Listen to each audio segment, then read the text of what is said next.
Greetings YouTube, Coffee Can here, finally back for another Binding of Isaac Rebirth run. I apologize, I haven't been on this lately. I've just been working on other games and other videos. I've recently started a Kingdom Hearts 2 Final Mix series. I'll get the first video up for that very soon. But I wanted to get this one done first because I haven't been recording Binding of Isaac in some time. But I have made quite a bit of progress since my last video. As you can see here, I'm playing with Cain, who is very overpowered, as you're about to see. And I'm covering two new areas, the womb and, pretty much just the womb or utero, depending on which one you randomly get.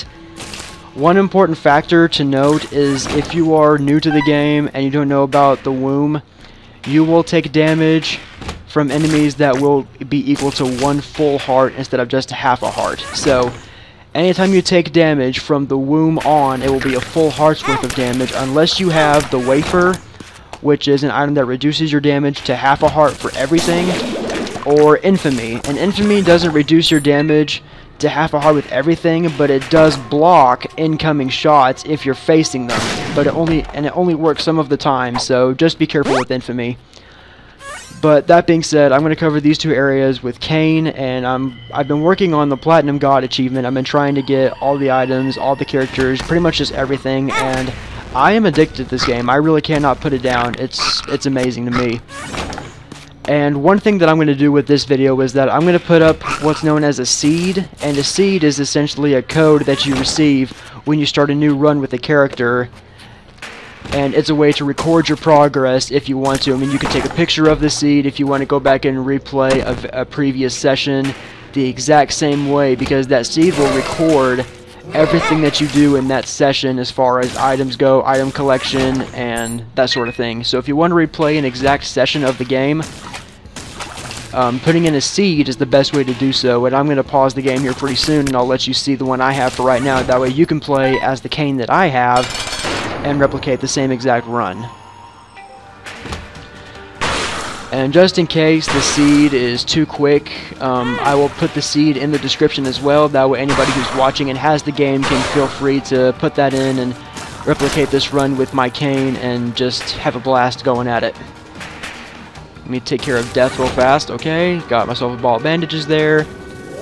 That serves as a projectile protection against incoming bullets, so to speak, so anything that comes towards the bandages and hits them will essentially block a hit for your character, thus keeping them alive longer.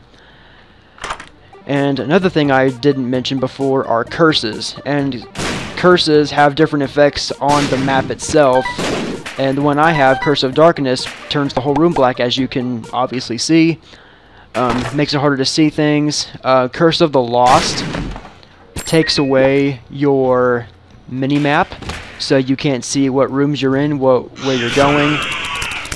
Curse of the Blind will replace any items that you find with a red question mark, meaning that you don't know the item that you're going to get. You're going to have to get it to see what it is, essentially.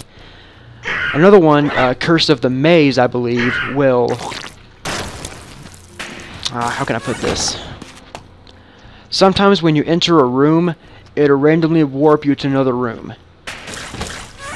So there's no 100% guarantee that you're going to enter the room that you're wanting to enter. Sometimes it'll teleport you to another room without knowing it.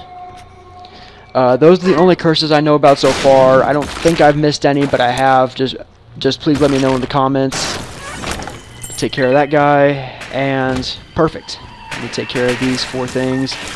Yeah, these lasers can be a nuisance, especially with those eyes. There's another version of those eyes that fires brimstone lasers, and the brimstone item fires a huge red laser from your character. It has a very short duration, but it can reach all the way to across the side of a room, depending on your range of your character, and it can do some serious damage as well.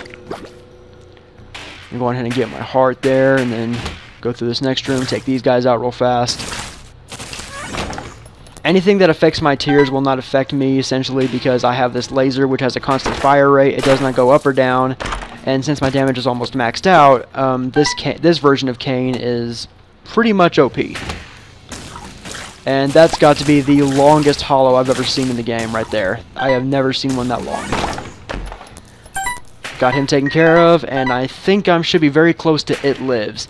Now, when you kill Mom's Heart about 13 times, It Lives will replace Mom's Heart, and the only difference between them is that It Lives can spawn previous bosses in to help in the fight.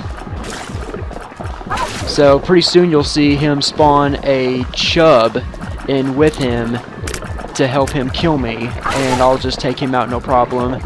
And you can kind of see his attack patterns here, and they vary depending on just your play sessions. I mean, that's the best way I can put it. I mean, he won't do the same attack every single time, so you've really got to be on your toes and be ready for anything. But I will tell you that the closer he gets to dying, the more sporadic and dangerous his attacks will become. Like right here at the end, he will fire Brimstone right about now, right there. And he'll continue to rotate those around the room until you kill It Lives.